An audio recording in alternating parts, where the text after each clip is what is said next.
After not just going after Ryan O'Reilly and Nola Chari, Jake McCabe and Sam Lafferty, Kyle Dubas has more trades up his sleeve, and we're going to be talking about every single one.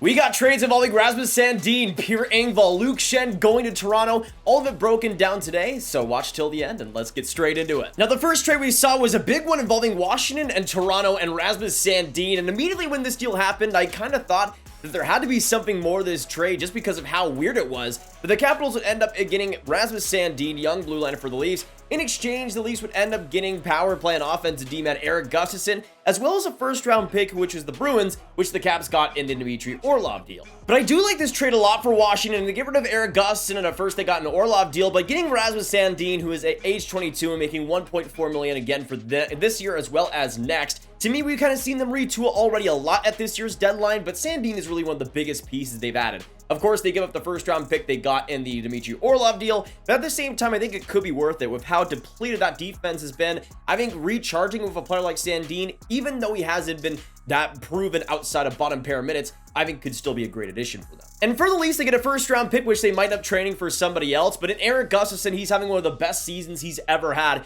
In 61 games for Washington, has 7 goals, 31 assists for 38 points, and as a power play D-man, an offensive guy, Erik Gustafsson could be really interesting for the Leafs. And this year, defensively, has also played some of the best hockey he's ever played, which is surprising, and we'll see if that actually does carry over to Toronto's system. But if he does carry over the play he had in Washington, this is also another great addition now for Toronto. Now we'll see again if that also translates to the playoffs. It might be a little bit iffy, and there might be also like a Jake Gardiner situation where he can make some big mistakes that you don't want to see, but most of the upside is there in Gustafsson if he's able to have the year and continue the year he's having. I would say overall, though, the Washington Capitals end up winning that trade, but for the Leafs, obviously, it wasn't just the only move they made. In fact, just minutes after this deal was announced, it was announced on top of things that Pierre Engvall will be heading to the New York Islanders in another big deal. Now, with Engvall, he makes $2.25 million for this year and will be a UFA afterwards, but with the recent rumors that the Leafs hadn't wanted to get rid of Kerfoot and his versatility, Engvall made a lot more sense as a potential cap dump. Even so, the Leafs do get a pick back here from the Islanders, and in 58 games with Toronto, he has 12 goals, 9 assists, 21 points.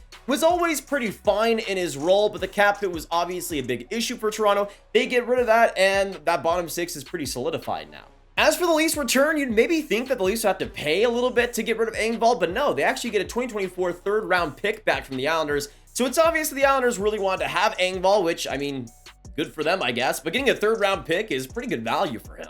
And it's even better because they used another third-round pick to get another player for Toronto and another player on that defense. For the Leafs, they ended up acquiring Luke Schenn from the Vancouver Canucks, a fit that we all kind of maybe expected to see happen. We already saw the Jake McCabe trade, and I didn't know that they go after another defenseman on top of that. They already brought in Erik Gustafsson in the big Rasmus Sandin deal, but they go for another guy to add on that defense, and now I would assume they're done. But this is Kyle Dubas we're talking about at the 2023 NHL trade deadline, so he's probably going to trade for like Jacob Chikrin or something from Morgan Riley. Who the heck knows?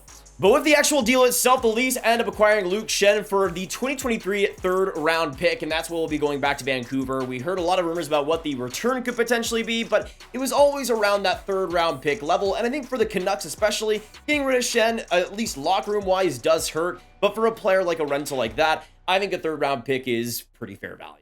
And he likely wasn't able to re-sign there either, so the fact that they got something back for him, especially in this year's draft, I think is pretty competent. As for the Leafs, adding Luke Schenn, Erik Gustafsson, and Jake McCabe onto the defense is just too much stimulation. And right now, when you look at the entire defense, they got Riley, Brody, Hall, McCabe, Liljegren, Timmins, Giordano, and Erik Gustafsson on top of Luke Schenn, and they already had 8 defensemen that could play NHL minutes that they really needed to. Now you got Connor Timmins probably as the guy that's the odd one out, but there's still so many decisions to make, and that's why I think it's pretty wild to see all these different trades and all these different movements on the defense, because again, I would expect another trade on the defense with Justin Hall likely going out. There's just no way that this defense is what it's going to be at the end of the day. But knowing now what we know when we look at the Rasmus Sandin deal, even though I think the Washington Capitals definitely won that trade, I can definitely see where the Leafs are coming from, and I can see both teams winning. As for the Pierre Engvall trade, I love the Leafs getting a third-round pick for that. And in the Luke Schenn deal, I mean, he is a great character guy, great veteran defensive player, and was such a really key part of that Lightning defense over the past couple of seasons. playing, even though in those limited minutes, really solidly. And if he is on that bottom pair for the Leafs, that is an excellent option to have, and he adds some great winning pedigree over these past couple of years, brings some great experience, and he knows how to shut down guys in the key moments. And I think the Leafs will definitely use that well. But these trades are wild, and I want to know what you guys think about them. What do you think about the Leafs' whole day here with the Sandin, the Engvall, the Schenn trades? What do you think they do next? Do we see a Justin Holl trade on top of this? Let me know down below, and of course, hit that like button, hit that subscribe button, hit that notification bell for more trade breakdowns, and I'll see you in the next one, the next trade that Kyle Dubas makes, because he's probably going to trade for Jacob Chikrin or something. Goodbye.